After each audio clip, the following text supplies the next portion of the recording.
Do you ever feel that burning desire to tell a story? The raw excitement in it? Because as humans, we're wired to connect, to share, and relate. That includes everything: the tears, the laughter, the moments that makes us us. So that's what I did. Now, filmmaking sounds amazing in theory. I'm not saying that it isn't, but let's just say it comes with a cost of time, a lot of effort, and maybe a little bit of money. But then again, dreams can only come true if you have the courage to pursue them. So it's been over a year since I finished making my short film, and ever since then, I've been exploring different projects and collaborating with new people. But let me tell you something, nothing quite compares to the chaos of making a short film independently. Picture this, it's October 2023, you're buzzing with excitement for this new adventure, but there's a problem. Who's gonna act? So I reached out to my friends and ringed a few talented individuals and pitched them the Kaya script. stop. Hazard. Or wag na talaga. Sato, my incredible cameraman, had to travel cities every time we needed to shoot and reshoot. Yep. It was a financial and logistical mess. And then there was Arn, the star of our show. Main character era. She was a former college acquaintance that I'd barely spoken to, but I just knew she had something special.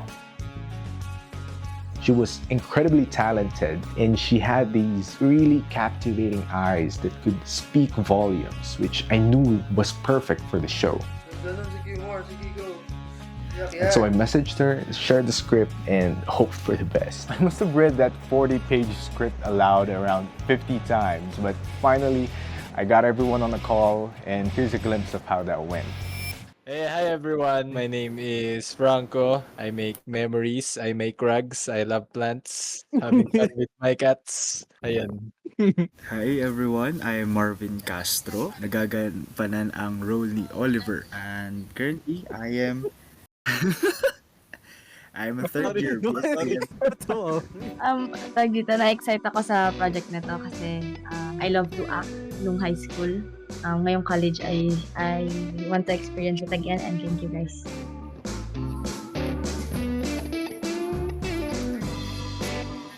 Seeing your vision slowly turn into something tangible is one of the most beautiful things in the world, especially as an artist. Hi, I am Lexbher and I'm playing Marianne. Hi, I am Angel Borin and I'm playing Leia Lopez from the production Bitaw. Hi guys!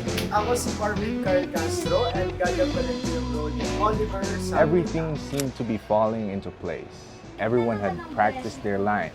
But as often happens with independent filmmaking and life in general, things didn't go out exactly as planned.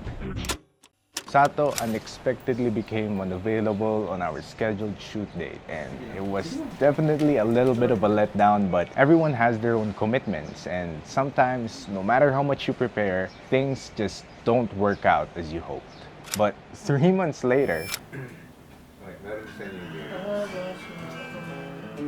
so I was reading a newspaper in a cafe, and then I saw this short film competition ad. Spoiler, we didn't win. But I used it as a reason to continue the project. Sometimes it's the pressure of a deadline that really gets our nerves going. We're gonna have our script reading today at 6 a.m. in the morning. They're gonna be here in about 12 hours, or maybe now.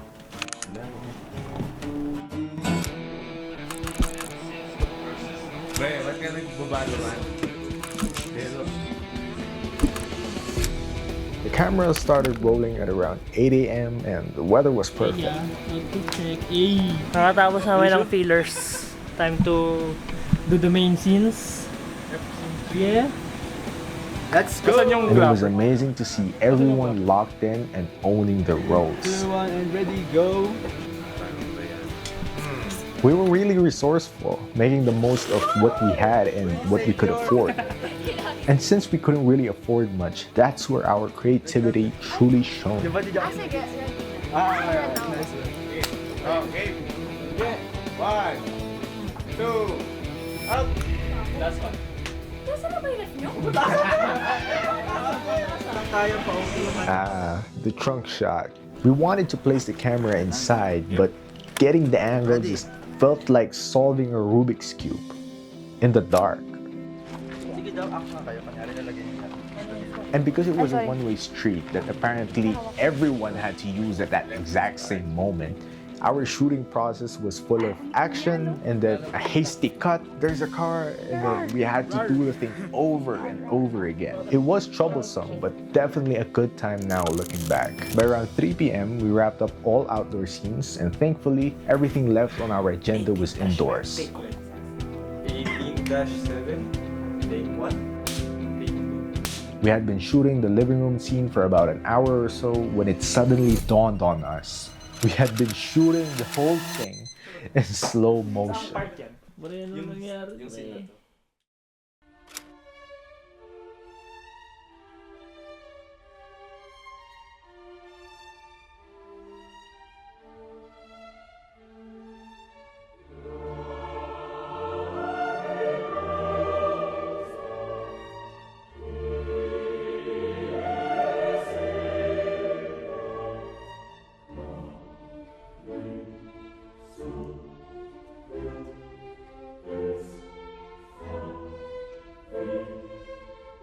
A big mistake on our part. So the obvious solution is to just reshoot, right?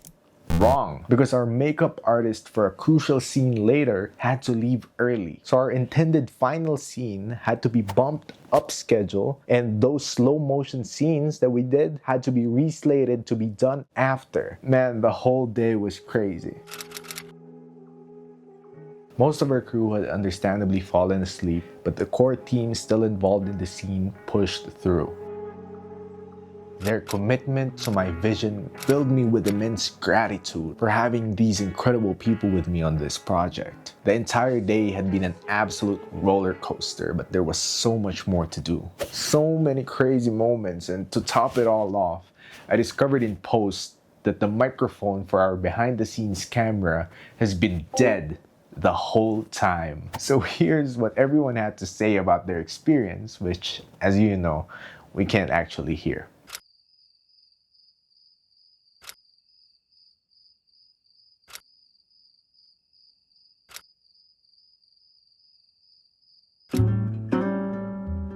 Okay, you're absolutely not gonna believe this. So it's day 2, we're out of town, a brand new microphone for the BTS camera, and surely we wouldn't make the same mistake, right? Nope. Whole day of shooting, the mic was off. What the? Anyways, moving on, day 2 was a completely different vibe.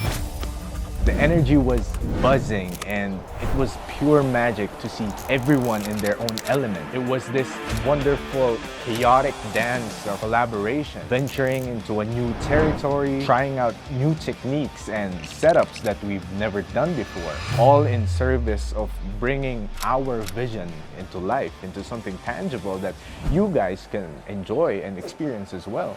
We wrapped set around 6 p.m. and that day perfectly encapsulated the fun of filmmaking, embracing the beautiful chaos of trying out new things alongside a team that understands and gets that burning passion of yours. Hey guys, this is day 3 of our shoot. And yes, gumagana na yung mic. So yeah, let's go. In our original timeline, we were only supposed to shoot for 2 days. But remember that living room scene we had to reshoot on day 1? Well, we had to reshoot it all over again thanks to, you guessed right, more audio problems. We didn't anticipate the movement of the talents during the shoot with the microphones attached to their clothes, and every time they moved there was a scuffle in the sound. And for me, this project wasn't just about finishing. Settling for less just wasn't in the cards. So rather than compromise, we got a new mic, devised a new plan, and yes, reshot the entire scene again. That drive to constantly improve and strive for the best outcome is one of the most fundamental parts in the artistic pursuit. Settling for less than what you believe is possible just doesn't feel right as an artist. So today is day 4 of our shoot. It's the last day of shooting, and what a journey it has been. It's 5 p.m. and they've picked up the others, and we'll start probably in 30 minutes. Day 4, final retakes and one more scene to shoot. Unfortunately, we didn't have enough time to film the last scene. So we had to make a tough call to cut the scene out of the script and maximize the shots that we already had. As an artist, you're a storyteller, and sometimes the story can evolve in unexpected ways. Being flexible means knowing when to hold on to your core ideas and when to adapt, to find creative solutions with the boundaries that you're given. Looking back at this entire experience, what truly stands out isn't the insane amount of problems we faced. What shines through is the incredible spirit everyone had that fueled this project. It was the joy of trying things we'd never done before. But this wasn't a solo journey. It was the power of collaboration, the resilience of a team who, despite the late nights and all the setbacks, poured their hearts into this project. Seeing their dedication, their willingness to sacrifice their time, their skills, all in service of my vision, that's a level of gratitude that I can barely articulate. It was really something beautiful. There's one thing that this experience has taught me. It's the profound importance of finding your people. Those individuals who not only understand your vision, but also share that same burning passion to bring it into life. Cherish those connections, nurture those collaborations. And to anyone who has a dream, that flicker of an idea that you long to share to the world, embrace the chaos. Seek out those who resonate with your vision, those who are willing to roll their sleeves and dive in with you. Share your vision and never underestimate the power of a shared dream and a little bit of chaos, because ultimately, it's in that collective journey with all its bumps and triumphs that true art is made.